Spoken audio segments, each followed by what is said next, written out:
right, I don't really know.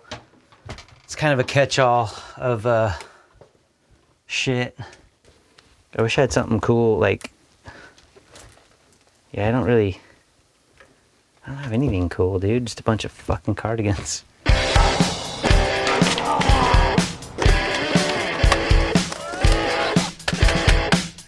But it's not a book. It's where I keep the wig. I don't know, I ran this wig pretty hard for a while. This was like what I would like take on tour. Hot damn, I'm a brand new man, got 100. My old shoe, I only kept the one. After like 20 some years, it's falling apart, dude. What kind of quality is that? I'm a long lizard, a glutton for pleasure, I get high.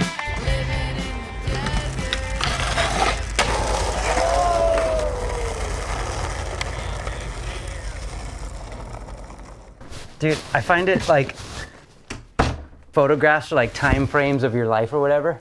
Like it's like literally like the time frames are the shoe boxes. You know, like, oh, like this is what I wrote for Duff's, and it's like, whatever, like, oh my God, this fucking first photo is incredible. It's just MJ. But yeah, just like every, like, era, what I wrote for Duff's, all those ones. What I wrote for Skechers, like weird art. When I was on Osiris. Oh wait, these are shoes. No way. Oh, they're like slimy.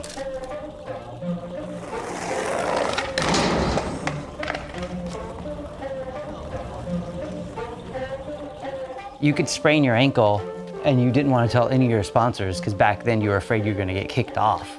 You know, so even your health you wouldn't talk about. So you definitely would never say, hey, mentally I'm not feeling stable right now, or mentally I'm not feeling 100% right now. So it was a huge stigma within like the ranks of sponsored skateboarding, you know?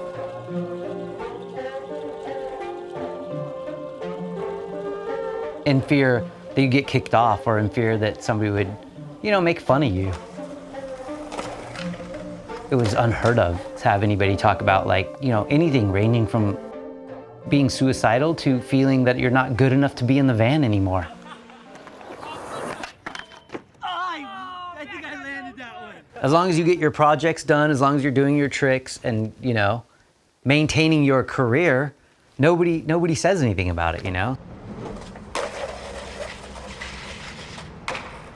The idea of no structure really makes this thing a lot easier to fester and get out of control.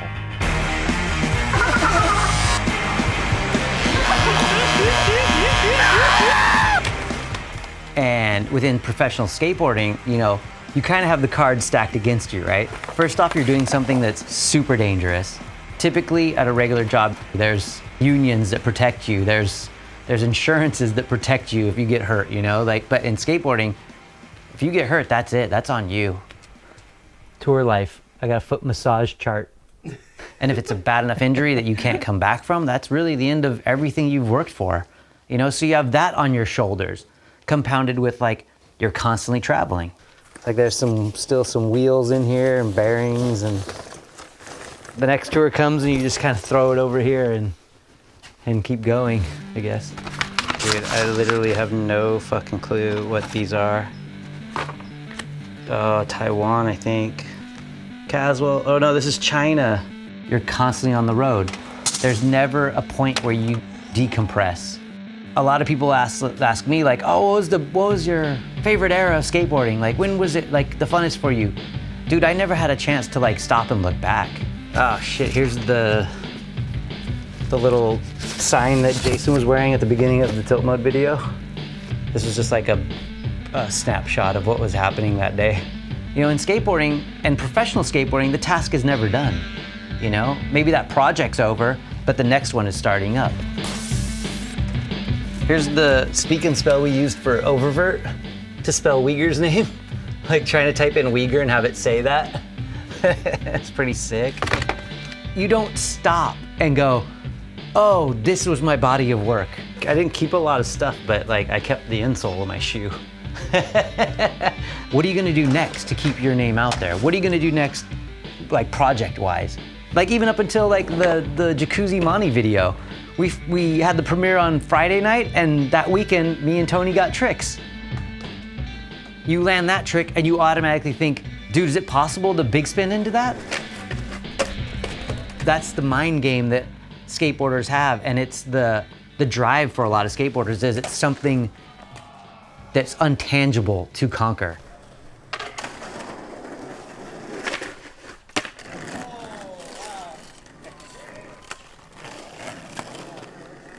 I say this in saying it as like a victim speaking about it. You know, I'm as guilty as everybody else. You know, I'm feeling depressed. What do I do? You know, you turn to like trying to numb those thoughts out of your mind. You know, and it's difficult, especially for skateboarders, to be able to explain this to a normal person. You know, because for a skateboarder, like for myself, oh, I'm going through a rough patch with my partner. Okay. What do? I want to skate harder. You know, I got into a fight with my parents. What am I going to do? I'm going to call my buddy and be like, hey, today I'm going to try and jump down that double set. You know, like it fuels the fire of skateboarding. And skateboarding is actually that release valve for a lot of the built up anxieties, the mental pressures that you have. So when skateboarding gets pulled away, like when you get hurt skateboarding, you don't have that same release. And if you don't have somebody to talk about it with, you don't have any release.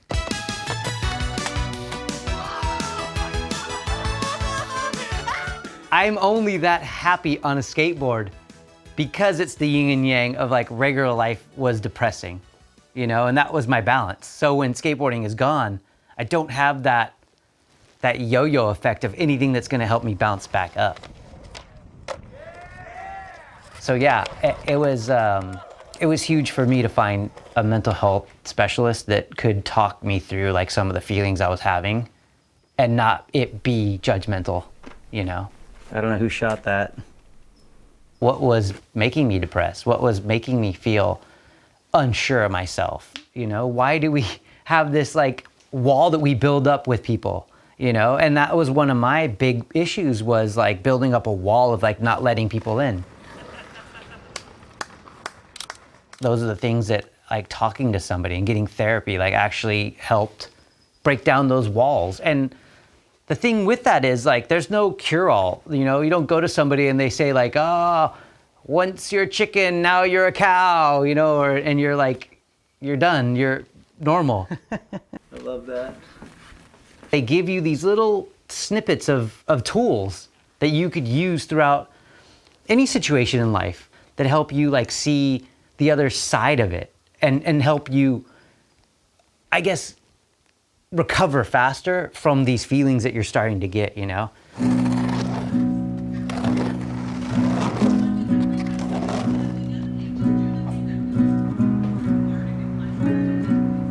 Because it is you fighting you.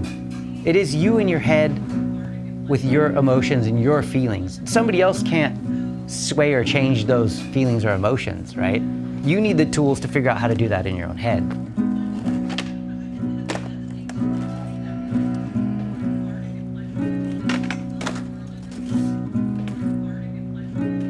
Like you could have everything in the world and you could have absolutely nothing in the world. That has nothing to do with your mental health. So where you're at in life is trivial. It's where you are at in your mental health.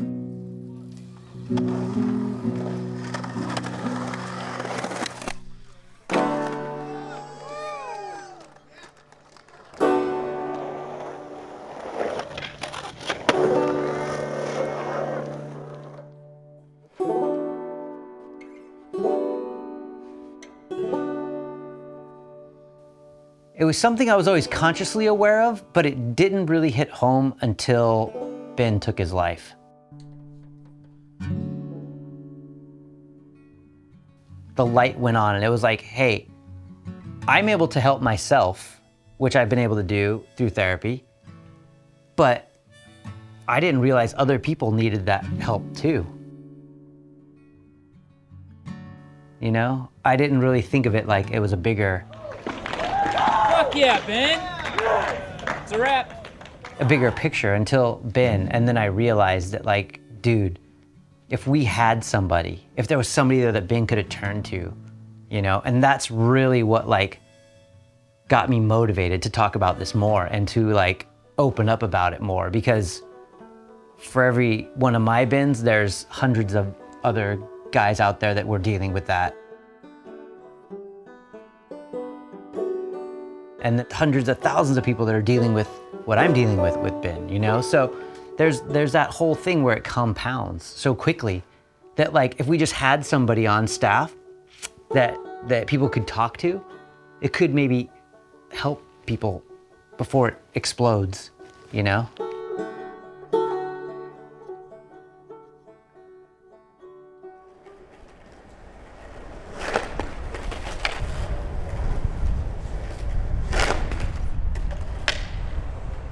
Does it look better when I'm on both knees or one knee? Like that?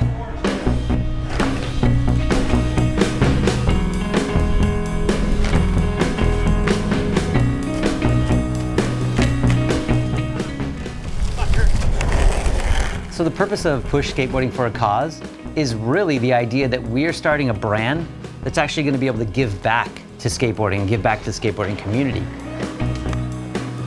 The money that is donated from Push is going directly to somebody that works directly with us for our team riders. There's a direct trail to actually seeing somebody getting help.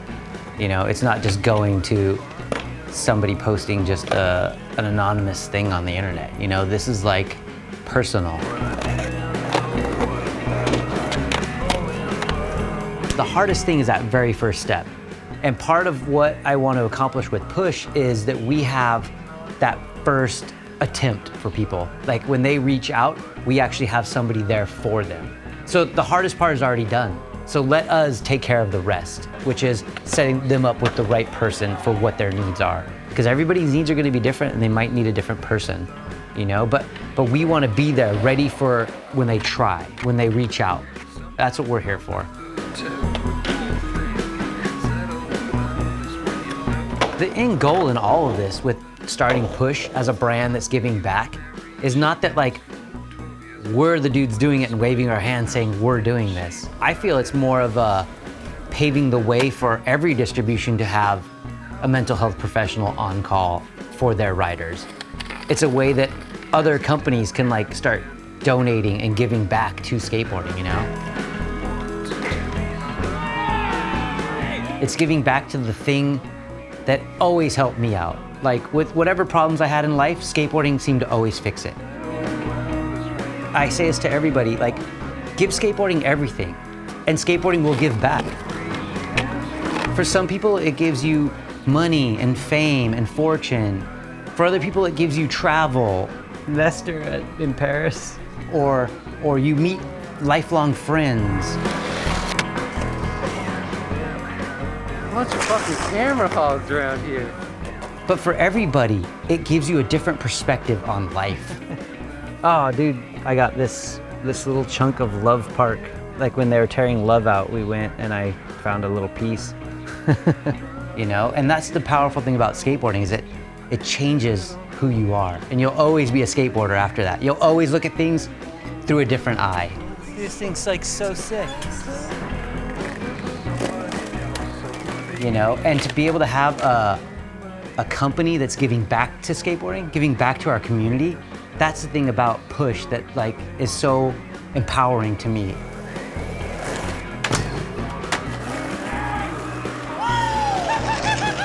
It's giving back into helping people. It's helping people's mental health.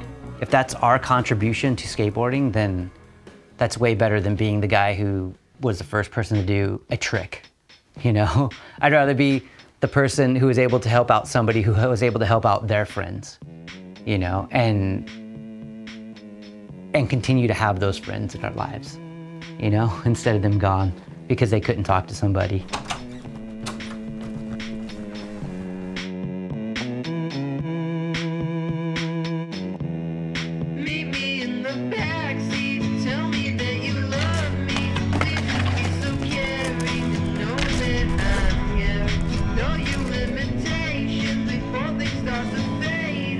Never let me know, please just be kind.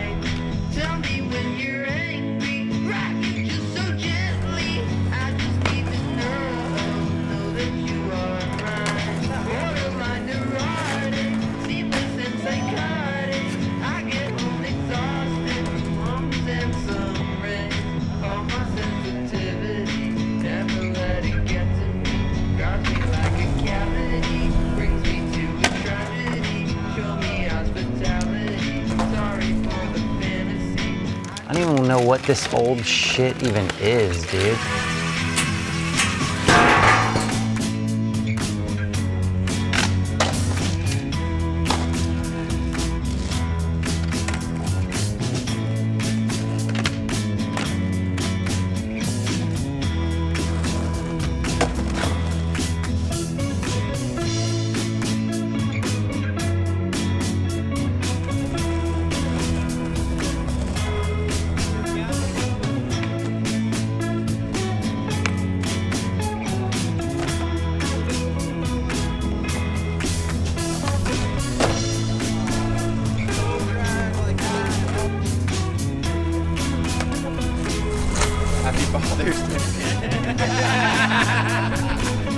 Oh, somebody asked me if I had one of these, and I said I didn't think so, but whoever asked me, I do have one.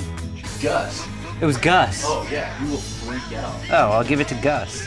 Yeah, remind Gus when he comes here, he can have it.